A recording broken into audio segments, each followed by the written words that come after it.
También asiento, hermanos.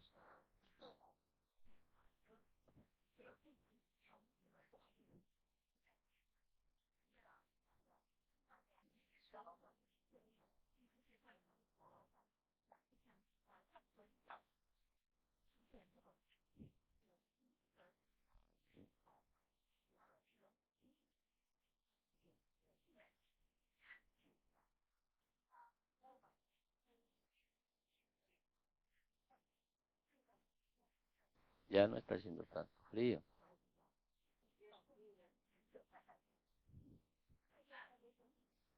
Amén. Buen día nuevamente, iglesia. Luego de 3 semanas que nos hemos ausentado, quizá para aquellos que nos siguen y escuchan la enseñanza, el estudio del libro de los Hechos, tiene circunstancias en cuanto a enfermedad, no nos ha permitido seguir este libro, más en este momento estamos en recuperación. Sin embargo, podemos ya continuar el libro de los Hechos. Habíamos quedado, todavía no hemos terminado el capítulo 2, y fíjate que nos falta terminar del versículo 42 al 47. Sin embargo, es un tema tan importante que hoy creo que solo llevaremos un versículo del 42. Entonces es como una primera parte, por cuanto creo que es importante poner énfasis a esta primera comunidad cristiana. Muchos lo llaman la iglesia primitiva, ¿no es cierto? Antes de escuchar usted, en la iglesia primitiva, ¿no? No me gusta mucho esa terminología, especialmente a mí, ¿sí? Pero sin embargo hay muchos que lo llaman la iglesia, ¿no? Como dije, primitiva, ¿no es cierto? Para mí es mejor hablar de la primera hermandad cristiana, ¿no? La primera comunidad cristiana. Entonces, cuando hablamos de esta primera iglesia, viene a ser el reflejo, ¿sí? De lo que debe ser una iglesia, ¿sí? Ni más ni menos, ni más ni menos. Entonces, por ejemplo, las epístolas del Nuevo Testamento que tenemos, luego del libro de los Hechos, todas las epístolas conforman ¿qué cosa? La doctrina, es toda la doctrina que enseñan ahí, para la vida de la iglesia. Ahí está la doctrina, lo que se debe enseñar a la iglesia. Y los Hechos, o sea, el libro de los Hechos, traza, ¿qué cosa? La aplicación de esa doctrina en la historia de la iglesia, podríamos decir así, traza la aplicación. Viene a decir que es como si la iglesia de la cual vamos a estudiar el día de hoy estaría aplicando toda la doctrina que está en las cartas que Pablo había escrito y algunos otros hombres de Dios. ¿Están entendiendo? Entonces, las epístolas vienen a ser todo lo que es la doctrina que debe enseñarse a la iglesia. Y vemos aquí en el libro de los Hechos la aplicación de todo aquello. Y uno dirá, pero entonces, ¿por qué no primero dio la doctrina y después la aplicación? ¿No es cierto? Pero en el orden de Dios está así.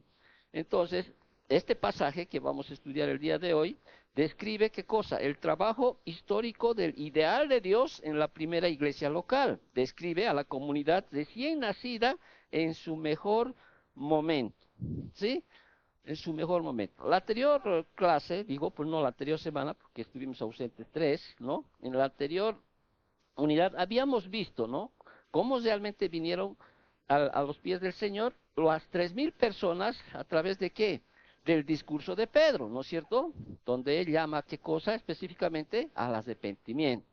Hoy podemos ver, por ejemplo, en todas las esferas de nuestra sociedad, en este pleno 2025 o años pasados, y seguramente vamos a ver más adelante, que se convoca mucho, ¿no? A personas, por ejemplo, en el estadio, conciertos, congresos, seminarios, eventos, ¿no? Y cuando, especialmente, ¿qué se hace? Este último pasó aquí en la ciudad. Entonces, ¿qué hacen? Convocan a todas las iglesias, invitan, ¿no? Trayendo a un ministro, obviamente, invitan y lo que se hace es invitar a muchas iglesias y cada iglesia que tiene su ministerio de música, van y empiezan a cantar, ¿no? Cantan, ¿no? Cantan de la iglesia, pasa a otro ministerio, empieza la iglesia y la enseñanza prácticamente después no tarda más ni de media hora y exagerando 45 minutos, póngale una hora, ¿no? Y lo que hacen es llamar a las personas, ¿no? Para que reciban al Señor, ¿sí? Y ahí obviamente pareciera que recibieran los 20,000 que han venido de todas las iglesias, ¿sí? porque se invita a todas las iglesias que hay, y de los 20.000 y algunos que quizá llevan a sus parientes, amigos, ¿no? Hacen la oración del pecador que lo llaman y después les dan una falsa idea de que ya son cristianos, ¿sí? Ahora, en el Señor puede obrar de manera ya soberana, ¿no es cierto? Puede hacer aquello. Sin embargo, si yo llamara a esos 20.000 que han hecho la oración del pecador y dijeran, la siguiente semana vayan a esas iglesias y bautícense, seguramente de los 20.000, siendo muy expectante mi situación, 100 irán, siendo muy optimista, ¿me entiendes? Y lo peor de aquello, si yo viera de esos 100, ¿sí? Y en el transcurso de la vida cristiana, porque ya si ellos decidieron ser cristianos, seguramente voy a ver a través de las situaciones de la nueva vida en Cristo, cuántos realmente van a perseverar de aquellos. Sin embargo, acá, en el estudio que estamos haciendo, estamos viendo pues una iglesia, ¿sí?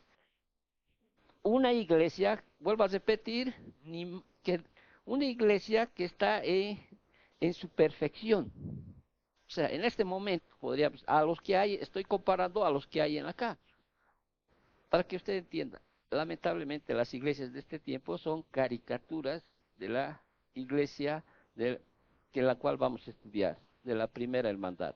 Nos duele, nos duela, ¿sí? Porque vamos a ver realmente aquí, ¿sí? Cómo es esta iglesia, ¿sí? Y en este breve resumen, o sea, de la vida en la iglesia primitiva, yo lo llamo la primera hermandad, surgen en el estudio que vamos a hacer tres dimensiones distintivas que revelan lo notable que fue esa congregación. Reitero, tres dimensiones distintivas que revelan lo notable que fue esa congregación. Y sus miembros manifestaron tres cosas, tres deberes, tres dimensiones distintivas, o sea, algo que uno podía distinguir, ¿sí? Primero vamos a ver los deberes espirituales, versículo 42, que solamente hoy vamos a tomar ese versículo. La siguiente semana, si Dios quiere, vamos a ver las actitudes espirituales o el carácter espiritual de esa iglesia, de esa congregación, y finalmente vamos a ver el resultado, ¿sí? De su influencia espiritual. ¿Me entienden? ¿Sí? ¿Estamos entendiendo? Entonces vamos a leer el versículo 42 del cual vamos a estudiar. Mil disculpas a las que están escuchando por el sonido, si es que un poquito se mezcla en mis palabras. El versículo 42 del libro de los Hechos, del cual hoy vamos a estudiar solamente este versículo, ¿qué dice? Y perseveraban, dice, en la doctrina de quiénes, de los apóstoles, en la comunión unos con otros, en el partimiento del pan y en las oraciones. Parece muy sencillo el versículo, ¿no es cierto? Parece que es muy sencillo de explicar, pero sin embargo, acá, un poquito entrando en el contexto, este era, o sea, reiterando, este era realmente una iglesia nada más y nada menos. Su vida estaba totalmente definida por la devoción hacia aquellos deberes espirituales que conforman la identidad única de la iglesia. Nada fuera del Señor vivo, del Espíritu y de la palabra definen la vida para la iglesia. Acá no vimos anteriormente estos 3.000 que se arrepintieron, no vimos que estos fueron o manifestaron qué haremos frente a estrategias humanas. No, era el Espíritu Santo que había convencido de pecado, juicio y de justicia. No había eso es lo que ahora vemos, ¿no es cierto? No hay esas estrategias humanas. No tenían necesidad de llamar conciertos, no tenían necesidad de llamar a eventos, a, a retiros o a campamentos o a ninguna cosa. Se presentó el Evangelio, ¿sí? Vino la, vino la convicción de pecado y pues 3.000 dijeron, ¿qué haremos? ¿No es cierto? Y Pedro les dice qué es lo que debían hacer, como habíamos manifestado la anterior semana.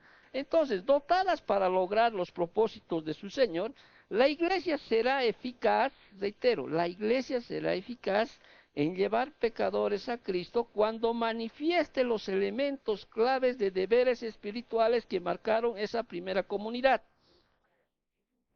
Reitero, escuche bien, si manifestamos estas, estos deberes espirituales el día de hoy, y si las iglesias manifestaran estos deberes espirituales el día de hoy, realmente vendrían a la iglesia, ¿sí?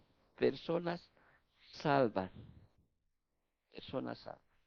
¿Cuáles son estos deberes espirituales que se deben manifestar en la iglesia de hoy?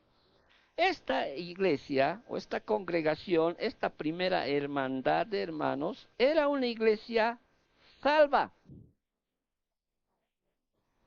salva. ¿Qué significa eso? Fíjate, el versículo 42 empieza con una palabra. ¿Qué dice? Y perseveraban. ¿Estás entendiendo? Y perseveraban. ¿Quiénes? ¿De los 3.000, 2.000? No, los 3.000 perseveraban. Los 3.000 que confesaron fe en Cristo y fueron bautizados, en el versículo 41 que estudiamos ya, son quienes mostraron ¿qué cosa? La autenticidad de su fe perseverando. Y a pesar después que vino el odio, el ridículo y la persecución que sufrieron, ellos permanecieron fieles hasta lo último. Entonces, esta era una iglesia salva. Y esa es una señal de una verdadera salvación. La perseverancia es fundamental para mostrar, es una más de las muchas que hay, de las características que te dice realmente si eres un verdadero creyente, un verdadero cristiano. Que nuestro Señor, ¿qué dijo? Por ejemplo, en Juan 8:31, si vosotros permaneciereis en mi palabra, ¿qué dice? Seréis verdaderamente mis discípulos. Cuando uno va al Evangelio de Juan en el capítulo 15, mientras tanto voy buscando al Evangelio de Juan, aquí vemos, por ejemplo, cómo la verdadera rama permanece en la vid. Si realmente uno es verdadero cristiano, pues va a permanecer en la vid. Ahora, ¿quién es la vid? Según el capítulo 15 del Evangelio de Juan. Jesús, ¿no? Por eso podemos decir, por ejemplo, el versículo del 1 al 4, sin ir a todo, dice, yo soy la vid verdadera y mi padre es el labrador. Todo pámpano que en mí no lleva fruto, lo quitará, y todo aquel que lleva fruto, lo limpiará, para que lleve más fruto. Ya vosotros estáis limpios por la palabra que os he hablado. Permaneced en mí. Y si tú lees todos los versículos adelante, siempre está la palabra permaneced en mí, permaneced en mí, permanecéis. ¿Sí? Entonces, permaneced en mí y yo en vosotros, como el pámpano no puede llevar fruto por sí mismo si no permanece en la vid, así tampoco vosotros si no permanecéis en mí. Ahora, uno quizás de las parábolas más claras que nos muestran que la perseverancia realmente va a mostrarte si eres un verdadero creyente, es en la parábola del sembrador, ¿te acuerdas? Donde hay las tierras que están preparadas, y ahí en el capítulo 13, versículos por ejemplo, del 3 al 9, que dice, y habló muchas cosas por parábolas, diciendo, dice, aquí el sembrador salió a sembrar, y mientras sembraba, parte de la semilla cayó junto al camino, y vinieron las aves y la comieron, parte cayó en pedregales, donde no había mucha tierra, y brotó pronto, porque no tenía profundidad de tierra, pero salió el sol, se quemó, y porque no tenía raíz, se secó, y parte cayó sobre espinos, y los espinos crecieron y se ahogaron, pero parte cayó en buena tierra y dio fruto, cual al 100, cual al 60 y cual al 30 por uno. Y el versículo 21, para no entrar en un estudio profundo de aquello, que dice, pero no tiene raíz en sí, sino que es de corta duración, pues al venir la aflicción o la persecución por causa de la palabra, luego, ¿qué dice? Tropieza, ¿no es cierto? ¿Cuántas veces vemos eso, por ejemplo, en nuestra vida, o hemos visto que cuando la semilla buena no se marchitará ni morirá bajo persecución? Eso hemos visto. Pese a las circunstancias que pasamos, porque no estamos libres de pasar circunstancias difíciles, ¿entiendes? No vamos a dejar de perseverar. Muchos lo hacen, le tienen incluso miedo a convertirse al Señor, porque muchas veces uno les cuenta quizá las circunstancias o las pruebas que uno pasa, Y muchas veces dicen, no, yo mejor estoy aquí, así. Y es más, hasta es bíblico muchas veces, porque más adelante vamos a ver cuando veamos el carácter de la iglesia, cómo la gente cuando veía ahí a los cristianos, a estos 3000 vivir en comunión, sí, tenían temor, porque vieron lo que pasó con Ananías, con Zafira, sí, tenían miedo de ser en ese sentido. Entonces, en contraste, por ejemplo, a la perseverancia, ¿qué podríamos hablar? Lo que el apóstol Juan habló en la primera carta de Juan, en segunda, el capítulo 2, versículos 19. ¿Qué dijo el apóstol Juan? A muchos que se salieron de la iglesia, ¿qué les dijo? Decía que él era el pastor de esa iglesia. Imagínate, Juan era el pastor. Es como que yo que soy, por decirte, en relación al anciano Juan. ¿Qué dice en el 19? Salieron de nosotros, pero no eran, ¿de qué? De nosotros, porque si hubiesen sido de nosotros, habrían permanecido con nosotros, pero salieron para que se manifestase que no todos son de nosotros. Y no estoy hablando de la iglesia en sí, ¿no? Estoy hablando, sino de salir en pos de otras doctrinas falsas, de aferrarse a otras doctrinas falsas, de escoger a otros maestros, porque dentro del contexto que Juan está hablando, sí, ellos eligieron seguir a otros, sí, cuya doctrina estaba, ¿qué cosa? Leudada. ¿Están entendiendo? Entonces, lamentablemente, las congregaciones modernas están conformadas por individuos no salvos. En relación a esta primera iglesia, ¿sí? Que lo llaman primitiva, esta primera hermandad de cristianos. Entonces, ¿qué se hace ahora? Diseñan iglesias donde no cristianos pueden sentirse cómodos. Y esto no quiere decir, obviamente, que no sean bienvenidos a asistir a la predicación de la verdad y de la adoración. Pero esta primera comunidad, esta primera congregación, esta primera iglesia, llámelo como tú quieras, todos los profesantes eran poseedores de Cristo. Todos. Los 3000 perseveraban, dice. Los 3000 eran salvos. ¿Están entendiendo? Ahora no vemos eso. Claro, obviamente, más adelante empezaba a entrar a la iglesia, ¿qué cosa? Cizaña, ¿no es cierto? Y a medida que pasó el tiempo, pues terminó como la iglesia de Pérgamo, que vemos en Apocalipsis. Entonces, ahora, el hecho de que ahora, si la iglesia, si no está conformada con puros salvos, y es más, no podemos por aquello decir, pues tú no puedes venir. Es más, tenemos que invitar a las personas a venir aquí, ¿no es cierto? Ahora, no quiere decir que no son bienvenidos los que vienen a la iglesia, son bienvenidos. Nos manda la palabra a invitar a las personas. ¿Y son bienvenidos para qué? A asistir, por ejemplo, a la predicación de la verdad y a la adoración. ¿Son bienvenidos para qué? Para oír el evangelio predicado y la palabra de Dios expuesta. No para oír su gran aventura del pastor, o su gran anécdota del pastor, o su gran cuento, o todo lo que tiene, o cómo llega a tener las cosas que él tiene. No, son bienvenidos realmente a oír las oraciones de confesión cuando lo tenemos que hacer, a oír los himnos de alabanza cuando podemos hacerlos, a oír los llamados a la santidad, a presenciar el amor colectivo y devoción de la iglesia para con Jesucristo y con Dios eterno. Entonces son bienvenidos las personas. Ahora, todo eso debería, ¿qué cosa? Incomodar debido a su condición espiritual. Lamentablemente hay muchos predicadores, muchos pastores que no quieren incomodar a las personas y a veces, ¿qué hacen?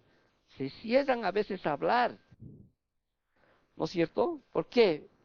¿Alguna vez te ha pasado a ti cuando has invitado a alguien y justo el pastor ha empezado a poner duro la cosa y vos te sientes como, ay, ahora mi amigo que lo he invitado, ¿qué estará diciendo? ¿No es cierto o no? Pero esa es la verdadera predicación, a eso tienen que venir, no a ver que hay una escuelita para niños, que hay un teatrito por ahí, que va a haber un gran evento, qué sé yo, artístico. No, vienen a escuchar lo que digo, la predicación de la verdad, de la palabra del Señor. Todo Y lamentablemente a veces llega uno que toca el corazón, hay convicción de pecado y dice, yo me arrepiento. Si la predicación es como tiene que ser. Ahora, lamentablemente estamos mal dentro de las iglesias. Por ejemplo, el servicio y la membresía, ¿sí? Están mezclados entre salvos y no salvos. Y las iglesias deberían tener, ¿sí? Específicamente dentro del servicio, por ejemplo, de la iglesia, contado la membresía, deben estar solamente limitados a los verdaderos creyentes. ¿Por qué, pastor? ¿Por qué es así? ¿Por qué no puede mi amigo que sabe tocar bien la guitarra, ¿sí? Estar en el ministerio de alabanza? Usted ni siquiera tiene un ministerio de alabanza, pero tengo un amigo que toque espectacular es más. ¿Qué? Porque el pueblo de Dios y el pueblo de Satanás no pueden trabajar juntos para conseguir objetivos divinos. Pablo fue claro en la carta a los Corintios, no hay comunión, ¿o no? No hay comunión, no unáis en yugo desigual. Y reitero, no estoy queriendo quitar la bienvenida a los que vienen. ¿Estás captando todo? ¿Sí? Entonces Pablo describe, ¿no es cierto? Por ejemplo, en la segunda carta a los Corintios, en el capítulo 6, ¿no? Del 14-15, de que no puede haber esa comunión de trabajar juntos para conseguir objetivos divinos. Ahora, por ejemplo, Pablo, en la primera carta a Tesalonicenses, vámonos a la primera carta a Tesalonicenses, quiero ser claro en esto, para que tú puedas entender. En la primera carta a Tesalonicenses, capítulo 1, versículos del 1 al 10, Pablo, por ejemplo, está aquí elogiando a los tesalonicenses en términos que no dejan lugar a dudas de que son o de que eran salvos. Y Pablo describe en este pasaje a las personas de la iglesia en Tesalónica. Y voy a leer versículos, aunque le falta un pedazo a mi Biblia, ¿sí? Si lo corto alguna palabra, me disculpan. Aquí Pablo, por ejemplo, cómo observa esa iglesia realmente que era una iglesia salva. Y dice, damos gracias a Dios por todos vosotros, haciendo memoria de vosotros en nuestras oraciones, acordándoos sin cesar delante de Dios y Padre de nuestro, de la obra, de vuestra fe, del trabajo, de vuestro amor y de vuestra constancia en la esperanza en nuestro Señor Jesucristo. Aquí te das cuenta, aquí la palabra dice en el Padre, en Cristo, y en el versículo 5, si tú vas, está hablando de qué? Del Espíritu Santo. Una iglesia salva cree en qué? En el Padre, en el Hijo y en el Espíritu Santo. ¿No es cierto? Luego señala, por ejemplo, en el versículo 3, que ellos poseían la gran triada de virtudes cristianas. ¿Qué dice el versículo 3? ¿No? En esa triada que estamos, el trabajo de vuestro amor, ¿no? En la esperanza y, o sea, fe, amor y esperanza. Esas son las tres virtudes fundamentales de un cristiano. Más adelante, en el versículo 4, el apóstol está seguro de que habían escogido a Dios para salvación. Por eso dice el capítulo 4.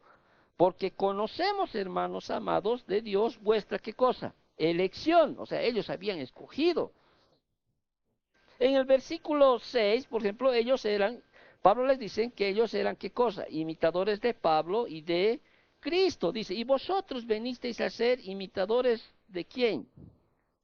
Imitadores de nosotros y del Señor, recibiendo la palabra en medio de gran tribulación con gozo del Espíritu Santo. Y finalmente en el versículo 7 al 9, de modo, Pablo establece que los tesalonicenses, que eran verdaderamente cristianos, salvos, establecen de modo que eran ejemplo para los otros creyentes en su región. Por eso dice, del 7 al 9, de tal manera que habéis sido ejemplo todos los de Macedonia y de Acaya que han creído, porque partiendo de vosotros ha sido divulgada la palabra del Señor, no solo en Macedonia y en Acaya, sino que también en todo lugar vuestra fe en Dios se ha extendido, de modo que nosotros no tenemos necesidad de hablar nada, porque ellos mismos cuentan de nosotros, de manera que nos recibisteis y cómo os convertisteis de los ídolos a Dios y para para servir al Dios vivo y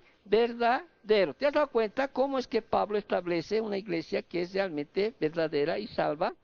Y da este ejemplo en la primera carta a los tesalonicenses, con el ejemplo de los tesalonicenses. Entonces, sin duda, esta era una congregación de personas salvas, ¿sí? En cambio, por ejemplo, como si mostrara una antítesis de esta iglesia, podría trasladarme yo a Apocalipsis, capítulo 2, versículos 14 al 16, y ahí podríamos mencionar a esta iglesia la cual Cristo reprende, a la iglesia de Pérgamo, ¿no? Ya hemos estudiado, cuando hemos estudiado el libro de Apocalipsis, que nos ha durado casi 2 años hacer el estudio del libro de Apocalipsis, ¿no? En el capítulo 2, versículo 14 y 16, por no leer todo, ¿qué dice? Pero tengo pocas cosas contra ti, que detienes ahí a quienes, a los que detienen la doctrina de Balaam, que enseñaba a Balac a poner tropiezo ante los hijos de Israel y a comer cosas sacrificadas a los ídolos y a comer fornicación. También tienes a los que detienen la doctrina de los nicolaitas, la que yo aborrezco. Por tanto, arrepiéntete pues, si no, vendré a ti pronto y pelearé contra ellos, contra la espada de mi boca.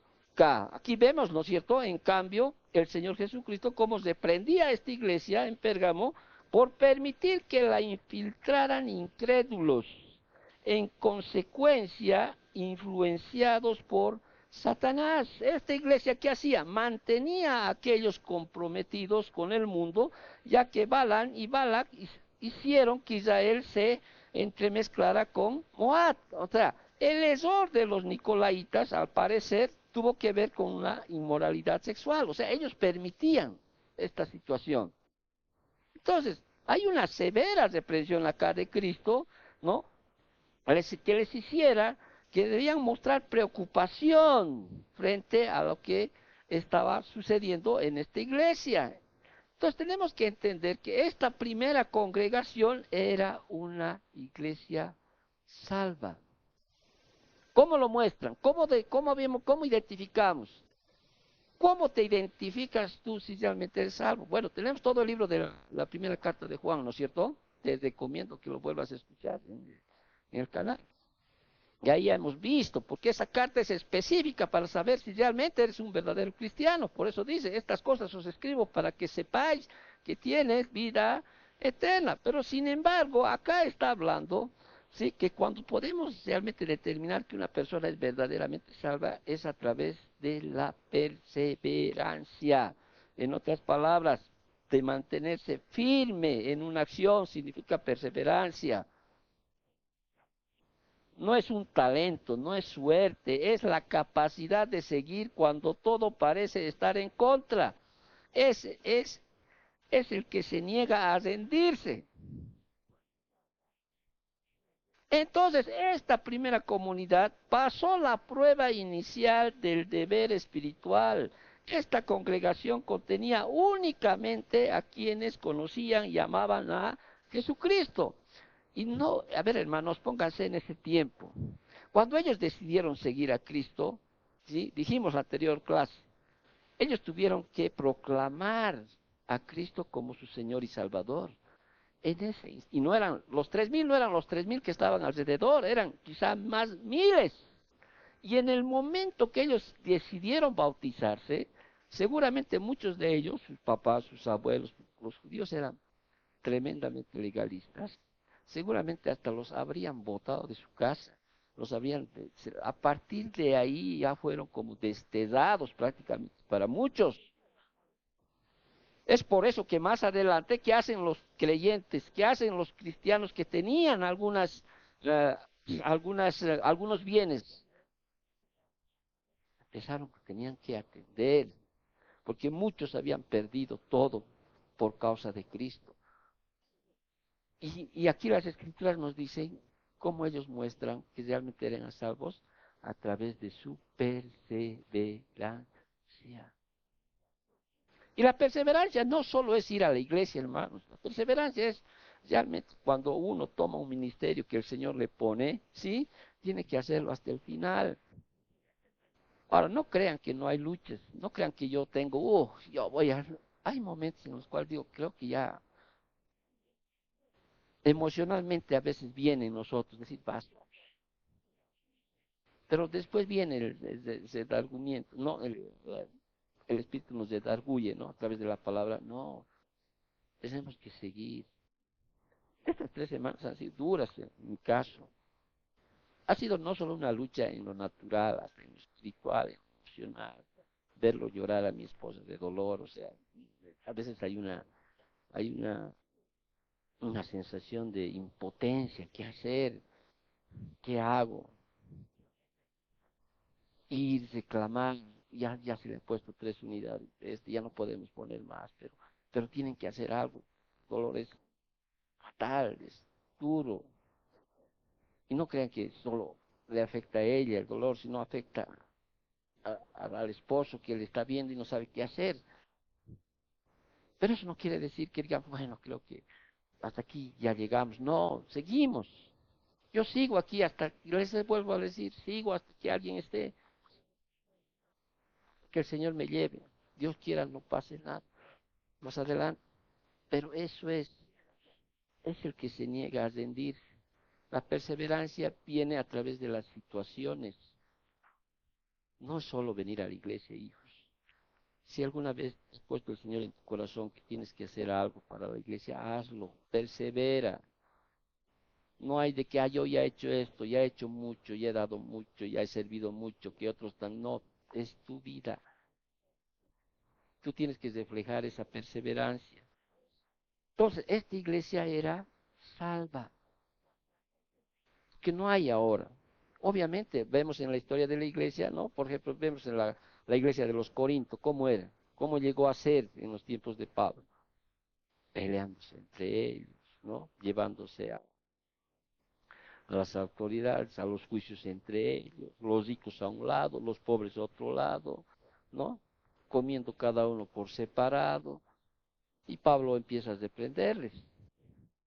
Examínense, les dice, porque creo que ni siquiera son cristianos, por no decir así. Bueno, sigo porque si no me voy a adelantar toda la mañana. Esta iglesia no solo era salva, sino también esta era una iglesia bíblica. Fíjate lo que le sigue al 42, ¿qué dice? Y perseveraban en la doctrina de quiénes, de los apóstoles, ¿sí? Era una iglesia bíblica. El propósito de la iglesia es claramente ser verdad revelada.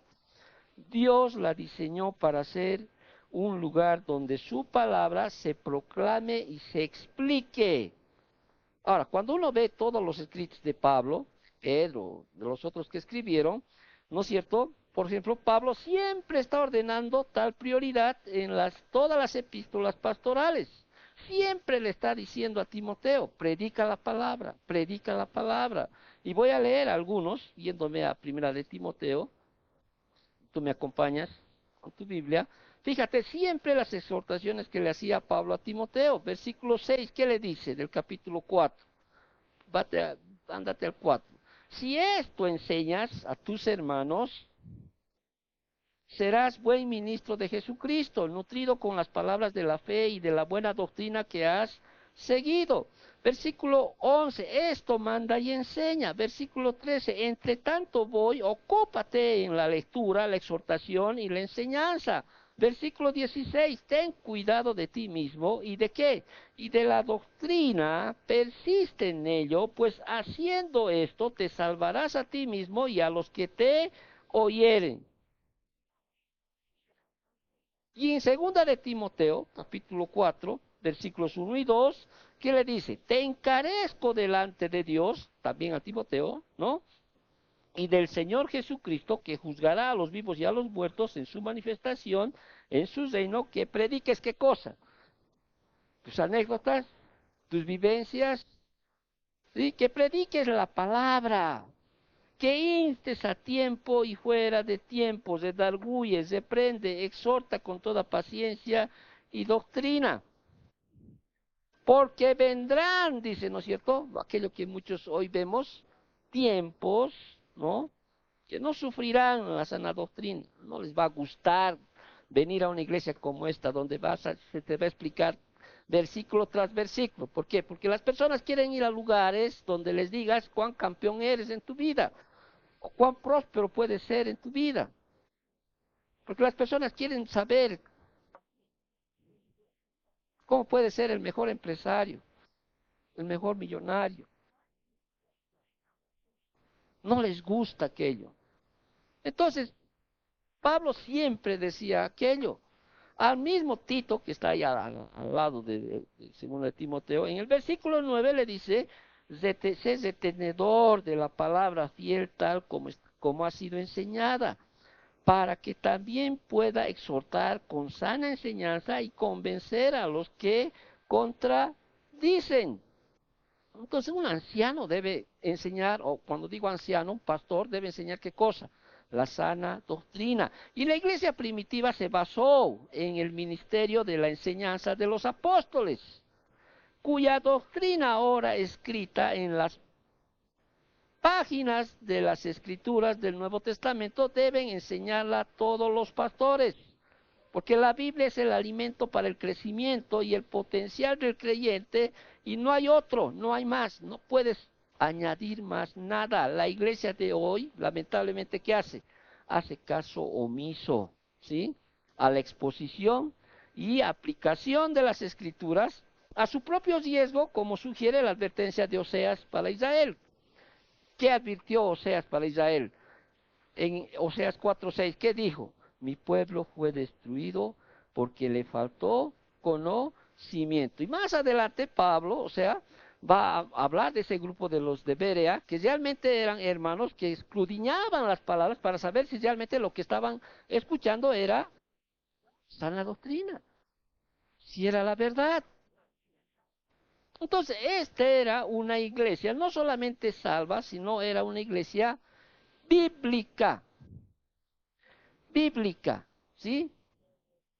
Y eso es lo que queremos, enseñar. Así nos tome 5 años estudiar este libro, pero hacerlo de una manera que puedas entenderla, cual conforme está en su contexto, ¿sí? Dirigiéndose en ese tiempo a las personas, aplicando en este tiempo a nuestras vidas, sin leudar, sin mezclar, porque es fácil predicar de un versículo, fácil.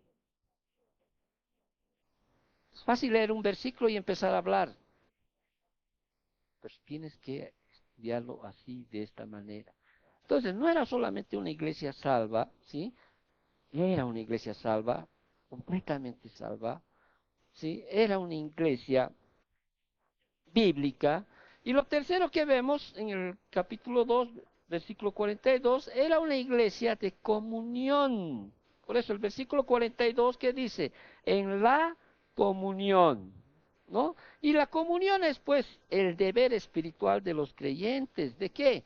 De estimularse a la santidad y a la fidelidad. Hermano, si tú tienes comunión entre uno y el otro, lo que tú tienes que exhortar al hermano es ¿a qué? A la santidad, ¿sí? Y a la fidelidad.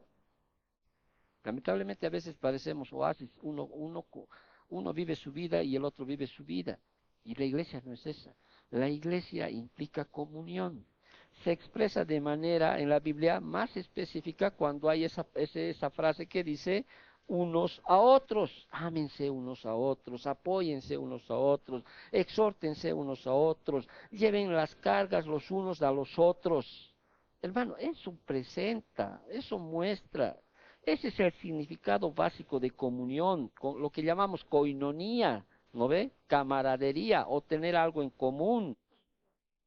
La comunión es pues, y no debe ser pues una comunión en base a, en base a cosas. La comunión tiene que ser siempre, es permanente, porque nuestra vida eterna compartida con otros es para siempre. Para un cristiano, el hecho de no participar en la vida de una iglesia local es inexcusable. ¿Alguna vez has visto en Face? Yo he visto en Face. Me apartaré de la iglesia, pero jamás de Dios, dice. Yo veo ahí algo así, dice, ¿no? ¿No? Dejaré la iglesia, pero jamás dejaré a Dios, dice, ¿no? Y veo un montón de hermanos supuestos decir, amén, amén, amén, amén, amén. No, hermano, Eso es pues desobedecer los mandatos del Señor. ¿Qué dice el Señor? No dejando de congregarse como algunos tienen por costumbre, sino exhortándoos los unos a los otros. No hay pues eso de que sabes que todas las iglesias son hipócritas. Es verdad, no hay. Vuelvo a repetir, en relación a esta primera iglesia, realmente todas las iglesias llegamos a ser como caricaturas. Nos esforzaremos en ser realmente aquella iglesia a la cual las personas, ¿sí?, vean cosas. Estas características, ¿no? Este servicio espiritual que muestra la iglesia. La Biblia no contempla la vida cristiana como algo que se lleva aparte de otros creyentes. Todos los miembros de la Iglesia Universal, el cuerpo de Cristo, deben participar activa e íntimamente en asambleas locales. Ahora, ¿verdad? Hay algunas razones por las cuales, por ejemplo, no nos podemos congregar, ¿no es cierto? Pero eso no quiere decir que lo vamos a dejar. O diré, no, mejor yo en mi casa nomás, con la televisión, me saco un buen video, sigo a un buen ministro y estoy. No es así, ¿sí? Estás yendo en contra de qué? Del mandato de Dios, que lo establece así. ¿Están captando o no están captando? Entonces, esta iglesia no solamente era salva, ¿sí? Era salva, era bíblica, ¿sí? Era una iglesia de comunión y también era una iglesia centrada en Cristo. Por eso dice, en el partimiento del pan. Ahora, la comunión de esos creyentes, de esta primera hermandad, estaba pues simbolizada por la obediencia al deber espiritual del partimiento del pan. Una referencia a qué? A lo que hoy vamos a hacer, a la celebración de la cena del Señor o comunión. Ahora, este deber no es opcional, ya que nuestro Señor lo ordenó para cada creyente. Él ha ordenado en su palabra hacerlo esto. Ahí en la primera carta a los Corintios, base al capítulo 11, que a veces siempre estamos utilizando, ¿no es cierto? En el versículo 24 adelante dice, habiendo dado gracias, lo partió y dijo, tomad y comed. Y más adelante, ¿qué dice? Haced, ¿no es cierto? Así pues, todas las veces que comieres este pan y bebieres esta copa, la muerte del Señor anunciáis hasta que Él venga. Entonces, la comunión, hermanos, en la comunión todos los cristianos se reúnen en terreno común a los pies de la cruz, como dice Colosenses 1:20, Efesios 2:16, puesto que todos son pecadores salvados por la gracia de Dios en Cristo. La comunión reconoce la obra maravillosa del Señor Jesús en la cruz. Además, ejemplifica la unidad de los creyentes, puesto que simbólicamente todos son partícipes del mismo Señor. Todos. La comunión requiere, ¿qué cosa? Un examen personal y, y, y purga del pecado, por tanto, purifica a la iglesia. Ahora, déjame ir un poquito más sobre esto, que déjame ir a hablar un poco más sobre lo que hoy vamos a hacer, a celebrar la Cena del Señor. ¿Sí? Pablo explica mucho más abundantemente cuando uno hace un estudio de la primera carta a los Corintios, del capítulo 11, del versículo del 17 al 34, ¿sí? Pablo muestra a los Corintios en este texto que vemos por qué la cena del Señor es hermosa y peligrosa. Y hay preguntas que podríamos responder al estudio que hace Pablo en la primera carta a los Corintios, que ya les he dado como iglesia en algún momento.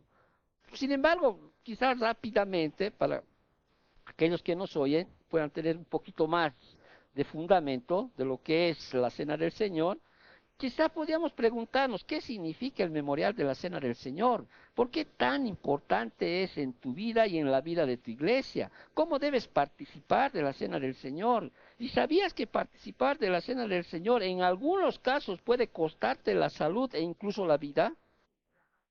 ¿Por qué decir que la Cena del Señor es hermosa y peligrosa? La primera iglesia de la cual estamos estudiando, ellos celebraban cada día. Ahora, no hay un mandato donde nos pueda decir que debemos hacerlo de la misma manera. Lo podemos hacer en distintos tiempos. Aquí el problema no es hacer cuántas veces, sino cómo vienes preparado para celebrar la Santa Cena. ¿Por qué? Porque vuelvo a repetirte, puede ser hermosa como peligrosa.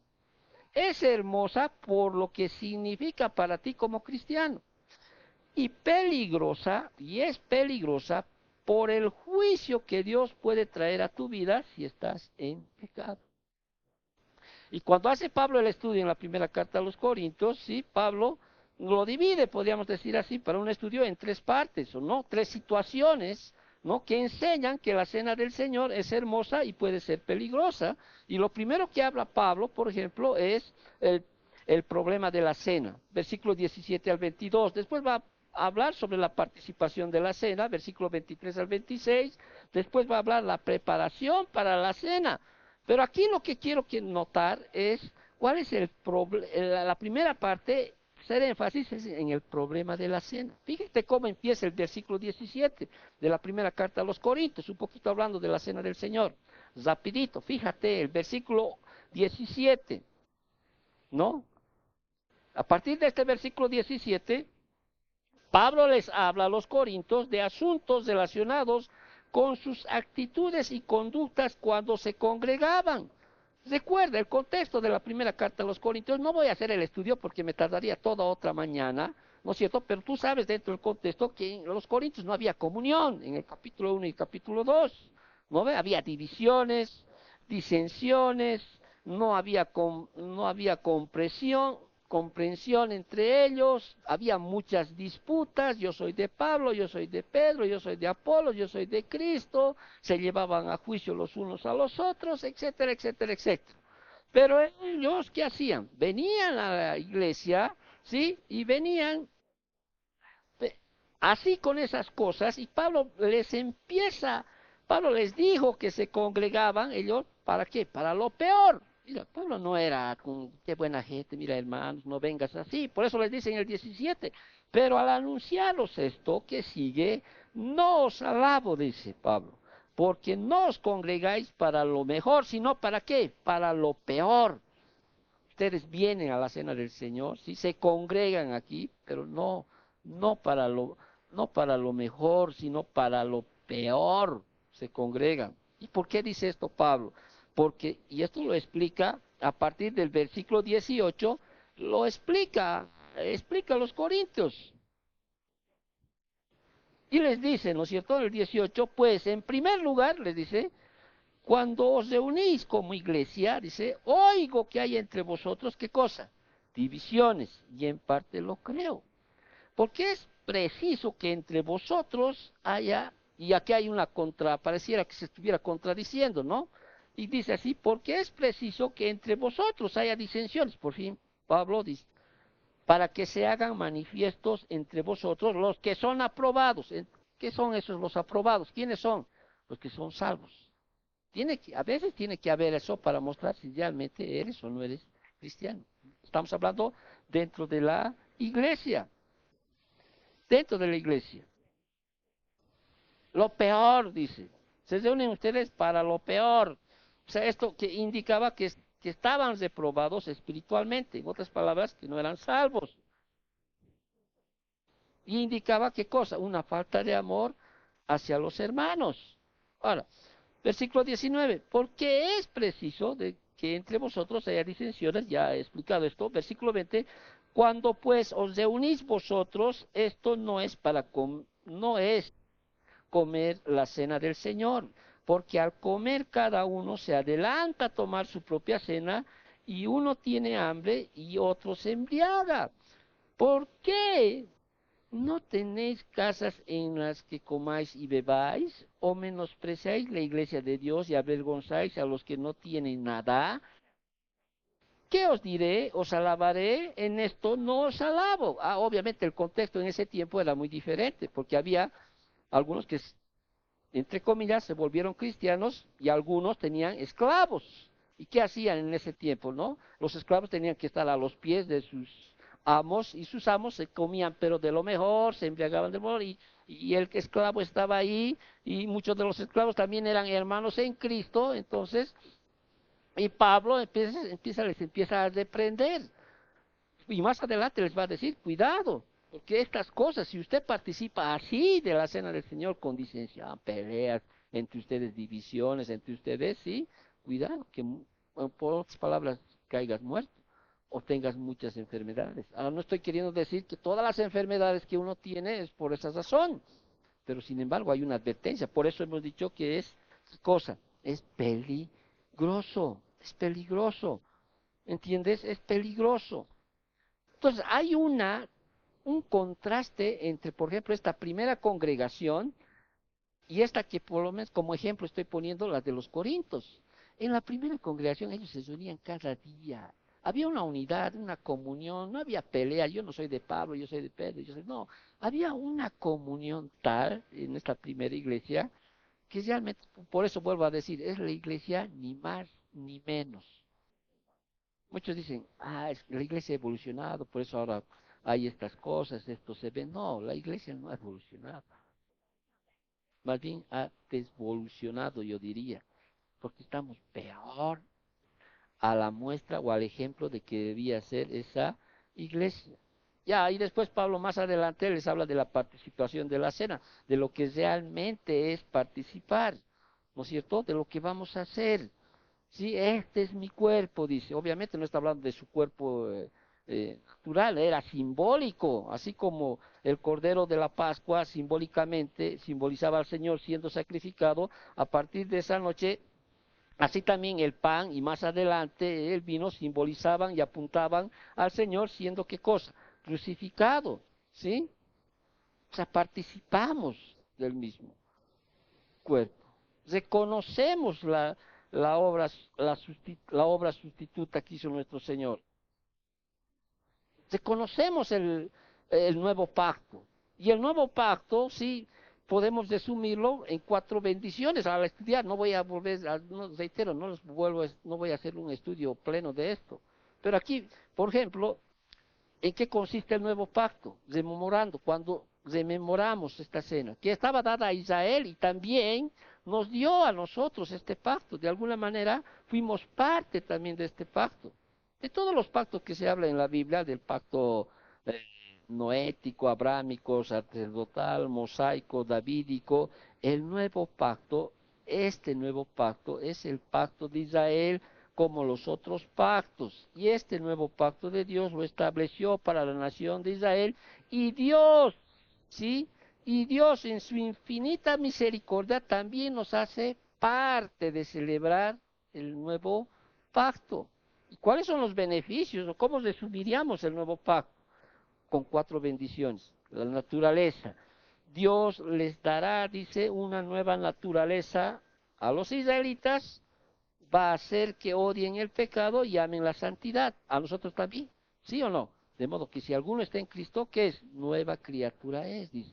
Las cosas viejas pasaron y aquí todas son hechas nuevas. Tenemos una nueva relación, es otra bendición del nuevo, de recordar el nuevo pacto. Tenemos una relación, va a tener una relación personal íntima con el Señor. ¿Tenemos perdón en el nuevo pacto? Sí, ¿no? Va a perdonar sus pecados de manera permanente, total. Y tenemos lo mejor del nuevo pacto, el Espíritu ya en nosotros, ¿sí? Porque Dios les ha de dar su Espíritu para vida dentro de ellos, para que el Espíritu resida, habite en ellos, resida en nosotros. Entonces, cuando celebramos la cena del Señor, ¿sí? Tenemos que entender que es lo más hermoso que podemos hacer, pero también es peligroso. Si usted viene acá y viene con un corazón así como el de los Corintios, ¿sí? Ahora diga, mejor me abstengo. No es, porque eso también es rebelarse contra el mandato del Señor. Y el Señor nos dice, examínense cada uno de vosotros, ¿no es cierto? Examínense. Y tenemos ahí nosotros el perdón, el arrepentimiento que está de por medio y celebrar, porque ya mejor no. Entonces, todas las veces no participáramos realmente. Porque ¿quién de nosotros, por ejemplo, no viene con un corazón quizás al entrar nomás quizás tenido de sentimiento, de no sé, de algo? Pero estamos aquí. Por eso antes de celebrar, ¿qué hacemos? Pedimos perdón. Decimos, Señor, perdónanos. Entonces, la diferencia entre esta primera iglesia y la iglesia, como ejemplo que estoy poniendo de los Corintios, era pues abismal.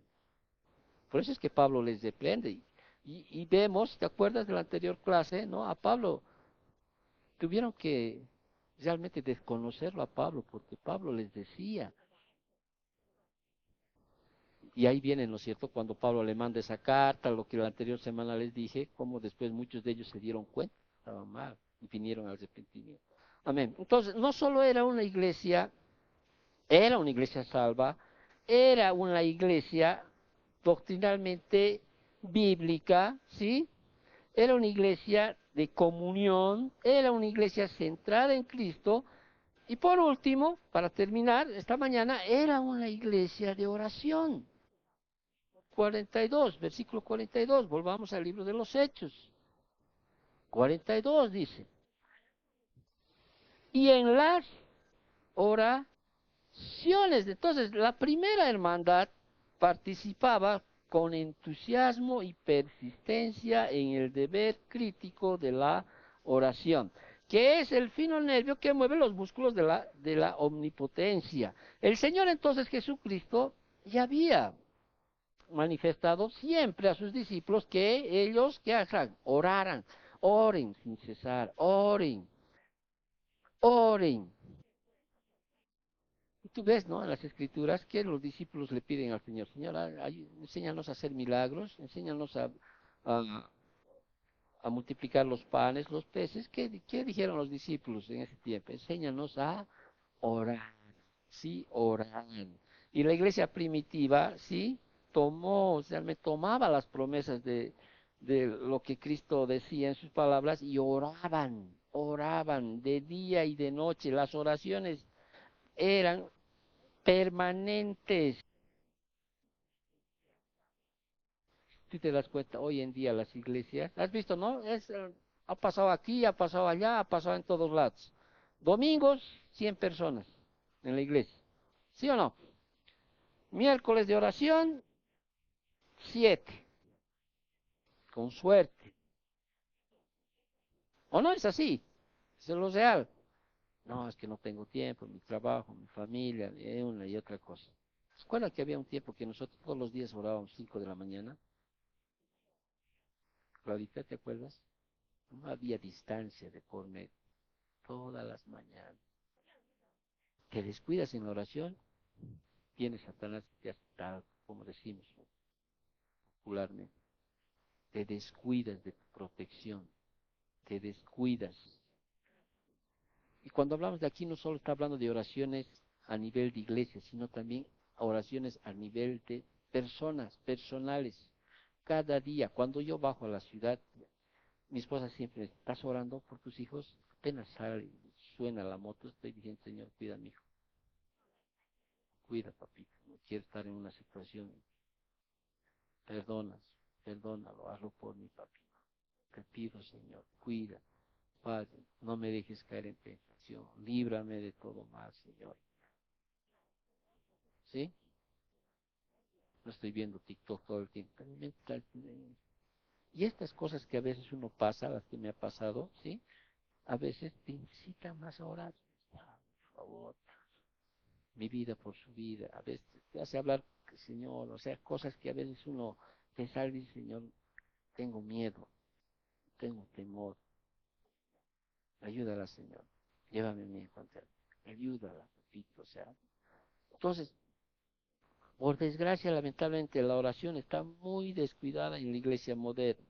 Está más llena de qué? Programas, conciertos, entretenimiento, ¿sí? Testimonio de los ricos ahí al frente, los famosos que atraen enormes mansedumbres. Uy, que don Omar se ha vuelto cristiano, aquí va a venir a la iglesia, le llevaremos allá, allá, allá, allá, allá, ¿no? Miren cómo se ha convertido. A diferencia de esta iglesia primitiva, hemos olvidado los mandatos de la Biblia de orar en todo tiempo. Y la Biblia te muestra un montón de versículos donde te dice, orad siempre, ¿sí?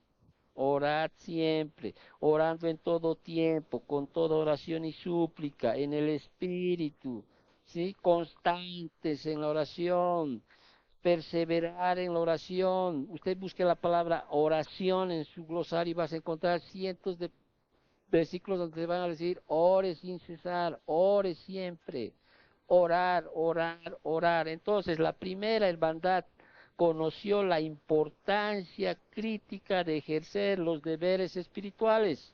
Ellos sabían que la iglesia debe estar compuesta de qué? De individuos salvos, ¿sí? Porque la iglesia todos eran salvos, ¿no? ¿Y cómo lo manifestaban? Que eran todos salvos. ¿A través de qué? De la perseverancia, ¿sí? Dedicados a estudiar la palabra. ¿Qué palabra? La doctrina de los apóstoles. Esta palabra que los apóstoles llenaron, escribieron por inspiración del Espíritu Santo, es lo único que se debe enseñar. Ellos, la primera hermandad, conoció realmente lo que era tener comunión. Y más adelante, la siguiente semana, tú te vas a asombrar de cómo manifestaban esa comunión los unos a los otros. Y no lo hacían por obligación, y vamos a explicar que no era comunismo, como muchos lo dicen. No, vamos a explicar la siguiente semana. Que cuando tenían que hacer algo por el hermano, lo hacían. Aunque tenían algunos costumbres que eran judías, ¿no es cierto? Porque les mandaba el Señor a que sean hospedadores y todas cosas, pero en esa hermandad se cuidaban, pero los unos a los otros, a tal punto que no les importaba incluso dar parte de sus bienes, si no es que vendían sus casas y se dejaban sin casas, no es así. Pero había una comunión tal, ¿sí?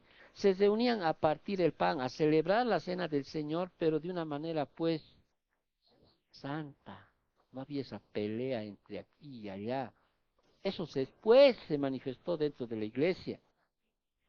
Por eso se llevaban cada día. Oraban a partir de aquello cada día. Y estos elementos son, ¿qué cosa? Expresiones únicas de la vida de la iglesia. Son medios de gracia por medio de los cuales la iglesia se convierte en lo que Dios quiere que ella sea. Eso debería manifestar toda iglesia en esta primera parte.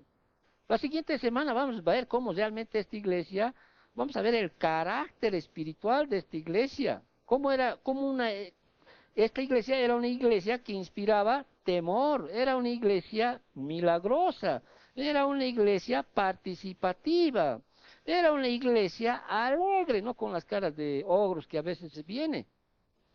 Era una iglesia alegre. Y todo eso vamos a estudiar la siguiente semana, ¿sí? Va a traer una influencia espiritual, ¿sí? Porque era una iglesia atractiva, una iglesia creciente. ¿Y quién daba el crecimiento? Cristo, no el hombre. Puedes hacer crecer una iglesia con métodos mundanos,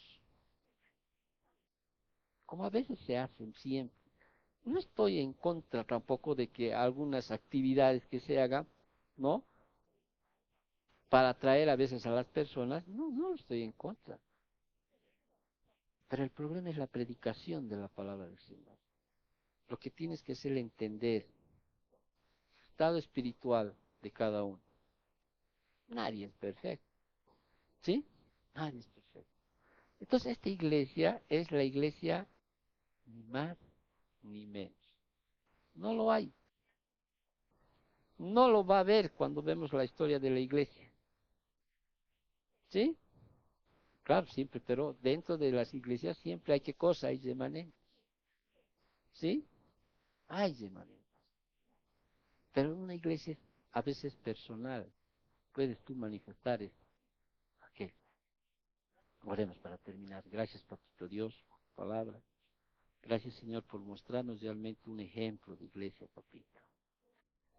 Perdón, Señor, realmente no alcanzamos el nivel que tu palabra nos muestra, pero hay un compromiso nuestro, Padre, de poder ser esa iglesia, Señor, que te agrade, bendito Dios. Perdónanos por no serlo, pero te pedimos, Señor, que puedas redarguirnos, corregirnos, instruirnos, Señor, para que podamos entender lo que escuchamos, lo que aprendemos y podamos a través de aquello cambiar nuestra manera de ser, nuestra perspectiva de ver de lo que es la iglesia, papito Dios. Gracias, bendito Dios. Bendigo la vida de mis hermanos, Señor. Y también, Señor, quiero pedirte, papito, que nos perdones, Padre, si te hemos fallado. Hoy, Señor, recordamos aquella ordenanza que tú nos has dado, bendito Dios. Y para aquello, Señor, queremos recurrir a tu perdón, papito, a lo que tú hiciste en la cruz del Calvario por nuestros pecados.